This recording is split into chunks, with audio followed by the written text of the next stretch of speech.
तो मलिक सिराज अहमद आपकी खिदमत में हाजिर। आज 8 नवंबर और 23 नवंबर को डेरा गाजी खान कौमी असम्बली के हल्का NA 185 के लिए पोलिंग होने जा रही है। कमोबेश तकरीबन 14-15 दिन आपके पास बाकी। डीजी खान के लोगों ने फैसला करना है कि उनका NA 185 का जो नुमाइंदा होगा वो कौन होगा। लोगों के जो है ना कन्विंस करने के लिए इस वक्त एक भरपूर इंतखाबी मुहिम तमाम उम्मीदवारों की तरफ से जारी है। हमने अपने वीलॉग के अंदर एक सिलसिला शुरू किया है कि जो उम्मीदवार हैं उनका तारुफ आपके साथ कराया जाए, उनकी मुतालिक डिटेल्स आपको बताई जाएं। तो हमने अब तक जो 2 उम्मीदवार हैं, नवाब मोहम्मद अली फैसल खान सदरजई जो आल पाकिस्तान मुस्लिम लीग जिनाह जो है ना के सरपरस्त हैं और उनका इंतखाबी निशान साइकिल है, उनका तारुफ कराया। उसके बाद हमने सोहेल मेहरुद्दीन गिलानी पाकिस्तान नजरियात पार्टी PNP के, उनका इंतखाबी निशान रेलवे इंजन है, उनका हमने तारुफ कराया। तो आज हम जिस शख्सियत का तारुफ करा रहे हैं वो आज़ाद उम्मीदवार हैं मुरीद हुसैन जरवार। ये उनका फोटो है। मुरीद हुसैन जरवार के मुतालिक मैं थोड़ा सा बता दूं कि मुरीद हुसैन जरवार के वालिद ग्रामी का नाम गुलाम मुस्तफ़ा खान जरवार है। मुरीद हुसैन जरवार 1979 में चौक चुरट्टा की नवाही बस्ती, ये जो अब गुलिस्तान सरवर है, यहाँ पर पैदा हुए। उन्होंने इब्तदाई तालीम डीडी खान में हासिल की। ग्रेजुएशन डेरा गाजी खान के जो कॉलेज था यहाँ से किया। 2001 के अंदर वो बसिलसिला रोजगार सऊदी अरब चले गए।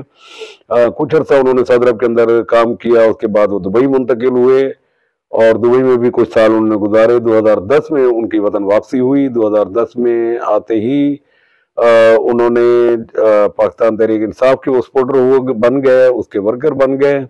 तहरीक इंसाफ के साथ उनकी ज़हनी हमांगी हुई। वो इस वक्त भी अपनी जो पैनाफ्लेक्स और पोस्टर वो प्रिंट करा रहे हैं, उसका वो कलर थीम जो है वो तहरीक इंसाफ वाला है।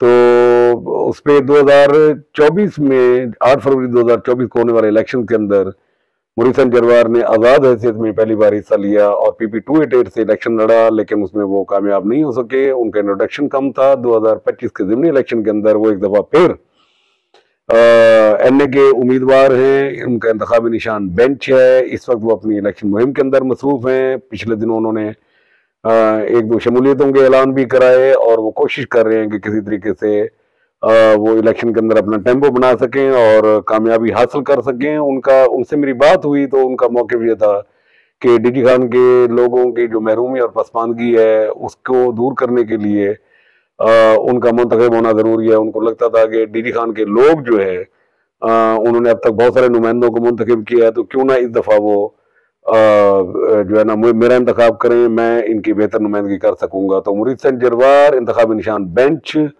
ये डेरा गाजी खान कौमी असम्बली के हल्का NA 185 से इलेक्शन लड़ने जा रहे हैं। तो ये था हमारा आज के जो एक उम्मीदवार, उनका तारुफ। बात करें डेरा गाजी खान हल्के की तो एक ही चीज़ है कि बड़ी स्पीड अप हो गई है, बूस्ट अप हो गई है कैंपेन और बड़ा तेजी हो रही है। कंक्लूजन की तरफ बढ़ना शुरू हो गए हैं। जब लोग अब छोटी छोटी मीटिंग से हटकर उम्मीदवार जो हैं वो बड़ी कॉर्नर मीटिंग की तरफ जा रहे हैं, ताकि अब जो मुलाकातें थी वो हो चुकी। अब लोगों के साथ एक बड़े मजमे आम के साथ अपने जो है ना मंशूर को पेश किया जा सके।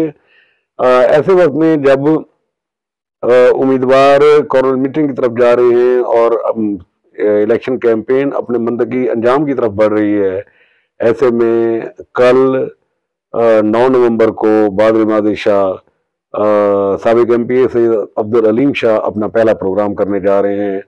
तो उस पर कल का उनका प्रोग्राम वो अपनी कोशिश में इसमें है कि कुछ इस तरीके से प्रोग्राम कर जाएं कि जी वो उनका एक मोमेंटम जो है ना जिसको वो उठाना चाह रहे हैं वो उठ जाए और उनकी कैंपेन मजीद आगे चंद दिनों में जितनी स्पीड अप होनी है उसको अभी से उसका स्टार्ट अच्छा लेना चाहिए। तो इसी हिसाब से दीगर जो उम्मीदवार हैं वो भी अब अपनी छोटी छोटी मीटिंग से हटकर बड़ी कॉर्नर मीटिंग और छोटे छोटे जलसों की सूरत में आना शुरू हो चुके हैं। बात करूंगा मैं अब्दुल अजीज बलोच, उनकी कैंपेन को JUI के जो तंजीम है या दीगर लोग हैं वो ज़रूर उनकी फेसबुक, सोशल मीडिया और दीगर जगहों पे पोस्टें शेयर कर रहे हैं, लेकिन इस कैंपेन को मजीद बेहतर होना चाहिए था। अच्छा खासा वोट बैंक है JUI का।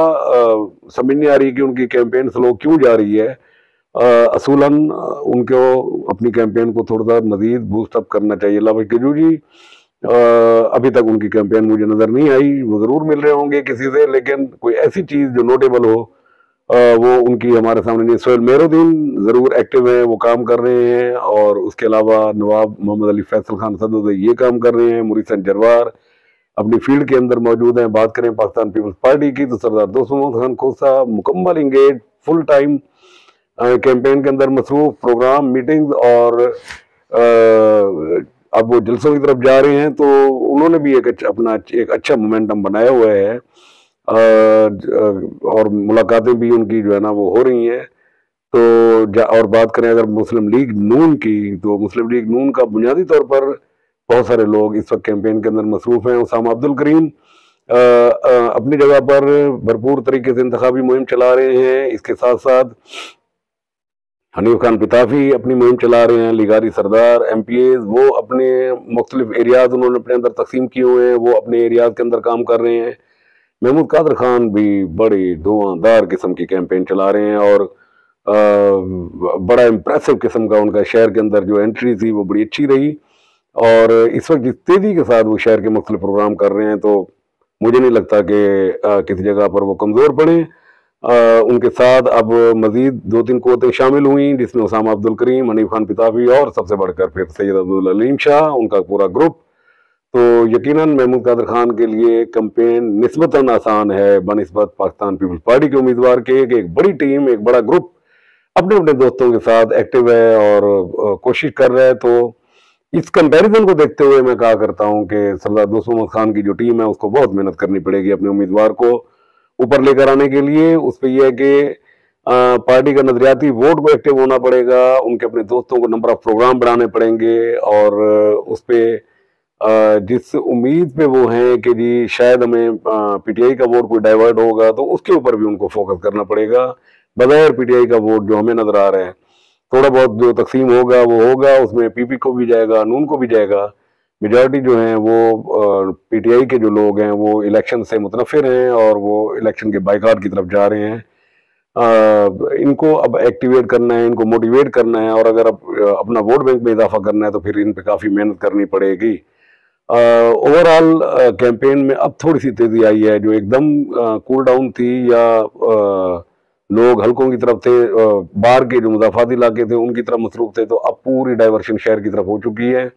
तो शहर के लोगों को भी थोड़ी सी हलचल में होना जो है ना शुरू हो गई है। इसमें इलेक्शन का मोमेंटम बनना शुरू हो गया है, लोगों की डिस्कशन दोबारा शुरू हो गई हैं, चौक, थड़े, होटलें, मतलब हर जगह पर ये अब डिबेट बनना शुरू हो गया कि जी क्या होगा, कौन जीतेगा, कौन हारेगा।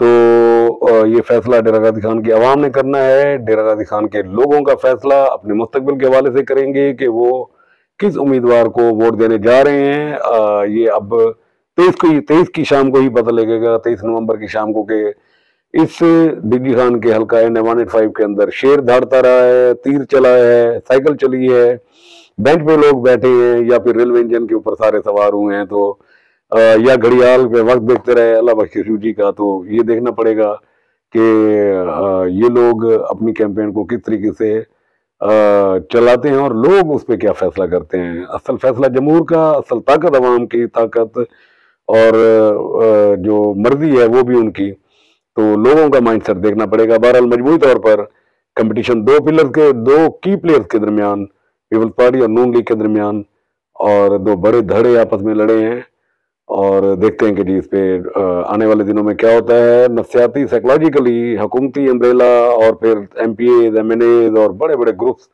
महमूद कादर खान को एक नफ्सियाती बर्तरी बहरहाल एक हासिल है, और बड़ा फर्क है इसके अंदर। वही है कि खोसा ग्रुप को बहुत मेहनत करनी पड़ेगी, करनी चाहिए। बहुत अच्छा चांस है उनके लिए कि अगर वो इस चांस को अवेल करते हैं तो दोस्त मोहम्मद खान यकीनन एक पोटेंशियल कैंडिडेट है, कोशिश कर रहे हैं। टीम को थोड़ा सा एक्टिव होना चाहिए कि नंबर ऑफ प्रोग्राम बढ़ाने चाहिए, पूरी टीम को एक एग्रेसिव किस्म की कैंपेन करनी चाहिए, तब जाकर काम बनेगा। वगरना लोगों का रुझान फिर अमूमन ये होता है कि पंजाब के लोगों की सियासत में अमूमन ये कहा जाता है कि पंजाब के लोग सूरज की मुखी की तरह के हैं, कि जहाँ सूरज निकल रहा है और जैसे जैसे सूरज हरकत करता है तो इन लोगों का रुख उसी तरफ ही घूमता जाता है।